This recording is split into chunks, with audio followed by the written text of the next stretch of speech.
quando Saulo sobe para Jerusalém, ele está governado por aquilo que nós chamamos hoje de velha aliança. O que era a velha aliança? Quando Moisés desce do Sinai com as tábuas da lei, o povo disse para ele: tudo o que o Senhor falou, nós faremos. Eu pergunto, fizeram? A resposta é não.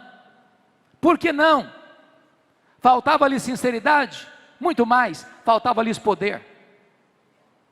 Na velha aliança tudo depende de nós, nada depende de Deus. Mas na nova aliança tudo depende de Deus e nada depende de nós.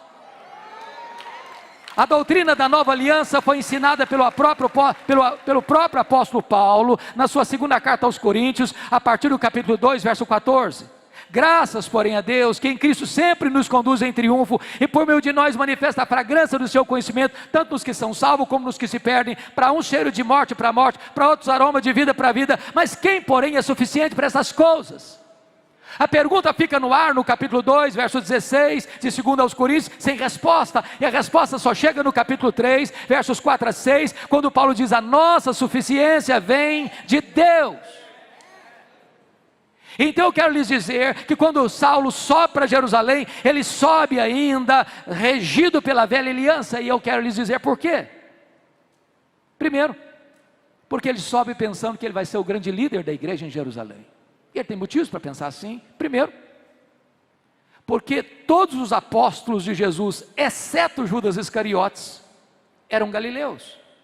E lá na Judéia, os galileus, lá do norte, eram tidos como gente de segunda classe, eram desprezados.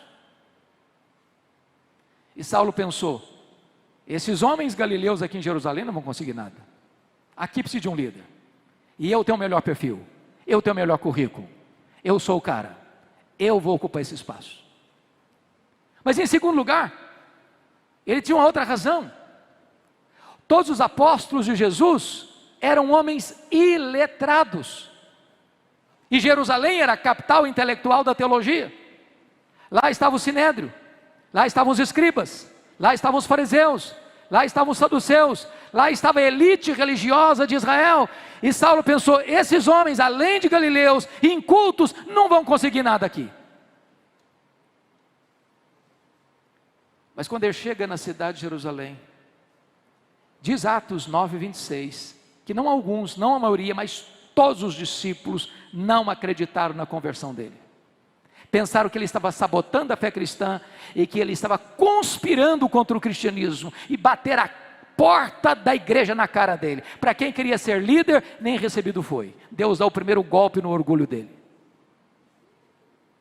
Mas diz Atos 9, 27, que Barnabé o acolhe, que Barnabé o recebe, que Barnabé o apresenta aos apóstolos, e agora ele é acolhido na igreja, e agora ele tem livre trânsito na igreja, e agora ele prega com ousadia, e agora ele discute com os helenistas, e os helenistas resolvem matá-lo.